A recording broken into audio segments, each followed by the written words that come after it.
everyone, it's Clarice. This is Clarice Reads, and today I'm sharing with you some of the books I plan to read by the end of 2017. I recently put up a video about my reading goals for the first quarter of 2017, and I mentioned a lot of books there that I already plan to get to reading. So to avoid redundancy, I'm not going to include any of the books I mentioned there in this list, but here are some of the other books that I do want to read by the end of 2017. First, I really want to get to reading Arcadia by Ian Pierce. This was a book gifted to me by Katie for my birthday last year, and I was so excited when I got it because this is a book that she talked about and praised so much on her channel, and it's one that just sounded so interesting to me. I don't actually have a very clear idea of what this book is about, which I think is best, but there are a few random words that I do associate with this book. Words like science fiction, fantasy, history, war, parallel universes, multiple worlds, timelines, etc, etc, etc. It sounds so complicated and so interesting, and it's a book that I really want to make sure that I can dedicate time to before I start reading it.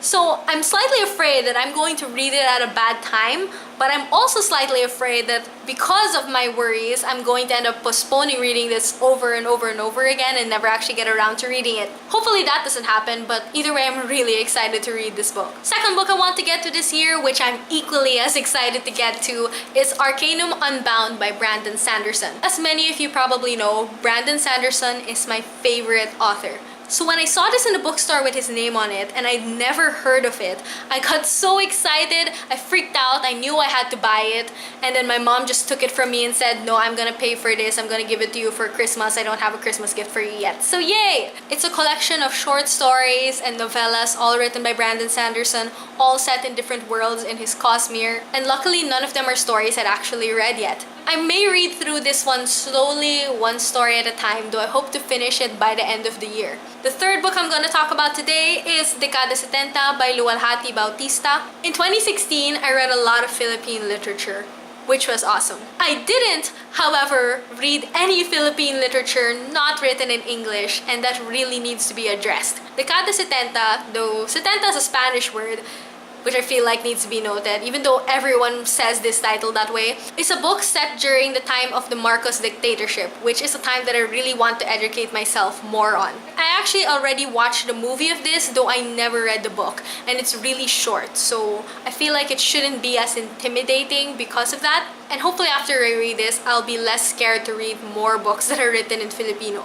And number 4 on this list is Sailing to Sarantium by Guy Gabriel Kay. I read 2 of Kay's books last year and really enjoyed both of them, and yet I didn't ever get around to reading any more. And this book just happens to be one that I've heard really good things about, but it's also the one that's cheapest on the Kindle store, so I figured it was the most logical next book for me to read by Kay. I do hope to read more than just one of Kay's books this year, but this is probably my main priority. The 5th book on this list is a non-fiction book, and that is In Order to Live by Yeonmi Park. It's a book about the author's journey as she fled from North Korea and escaped to South Korea, and I've heard nothing but fantastic things about it. I've enjoyed a lot of the autobiographical non-fiction I read last year, and I also do want to put more effort into reading books from countries that I hadn't read from before, and it's just an experience that I want to read more of and understand more. So I really need to get around to reading this book this year. And number 6, the last book I'll be mentioning in this video,